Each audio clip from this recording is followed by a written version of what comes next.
బిల్లుకు అసెంబ్లీ ఆమోదం తెలిపింది. భూ సమస్యల నివారణకు ప్రభుత్వం ఈ కొత్త రెవెన్యూ చట్టం తీసుకువచ్చింది.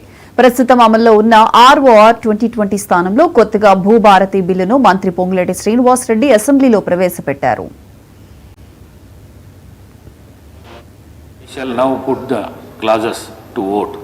There are 25 non-official amendments to clauses 2, 3, 4, 5, 6, 7, 8, 10, 13, 14, 16, 20, 22 and new clause given notice of by Sri Tanniru Harish Rao, Sri Payal Shankar, Sri Akbaruddin Owaisi and Sri Kunamaneni Sambashivarao are before the House. The question is that the non-official amendment are before the House. Those who are for the amendments, please say ayes. Those who are against, please say no. Noes have it, noes have it. The amendment are lost. The question is that those who are for class 2, 223, class 1 enacting formula and long title, please say ayes. Those who are against, please say no. Ayes have it, ayes have it. Class 2 to 23, class 1 enacting formula and long title do stand out of the bill.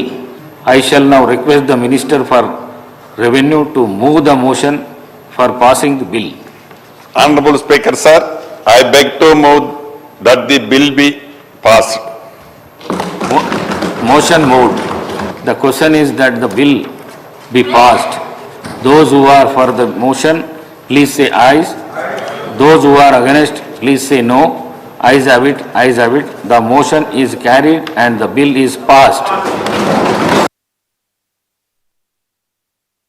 Formula ఈ car రేసుపై అసెంబ్లీలో చర్చించాలన్న KTR డిమాండ్పై CM Revanth స్పందించారు.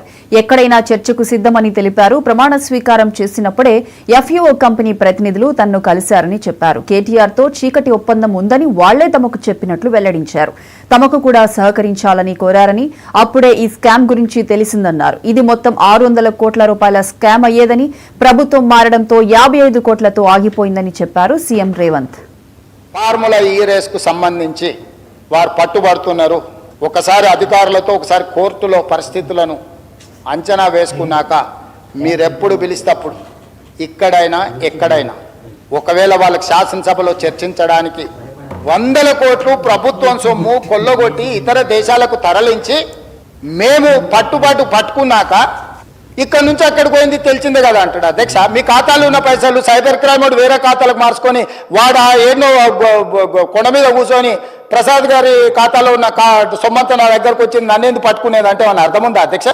HMDA ఖాతాలో ఉండాల్సిన కోట్ల రూపాయలు లండన్లో ఏదో కంపెనీకి మార్చి ఆ లండన్ కంపెనీ వెనకాల నీకేం లాలుచుందో చెప్పకుండా ముందు ట్రైపార్టీ అగ్రిమెంట్ ఉన్నదాన్ని బైపార్టీ అగ్రిమెంట్ చేసి బైపార్టీ అగ్రిమెంట్ల ఎన్నికల నిబంధనలు ఉల్లంఘించి రాష్ట్ర ప్రభుత్వ విధి విధానాలను ఉల్లంఘించి అన్ని రకాలుగా కోట్ల రూపాయలు అధ్యక్ష 55 కోట్లు అంటుండు అధ్యక్ష. వీళ్ళు చేసుకున్నది 600 కోట్లు ఎన్నికే 55 కోట్లు ఇవ్వగానే నేను పట్టుకున్నా అధ్యక్ష. 55 కోట్లు ఇవ్వగానే నేను పట్టుకున్నా కాబట్టి 500 కోట్లు మిగిలిపోయినాయి అధ్యక్ష. ఇవాళ హాస్పిటల్లో 50,000 లక్ష రూపాయలు హాస్పిటల్ ఖర్చులకు లేకుండా ప్రాణాలు పోతున్నాయి అధ్యక్ష. ప్రభుత్వ సొమ్ముకు జవాబుదారీతనంగా ఉండాల్సిన ప్రజాప్రతినిధులు 55 కోట్లు పోతే ఏమైంది అంటే అవుటర్ రింగ్ రోడ్ అమ్ముకున్నా ఏమనొద్దు.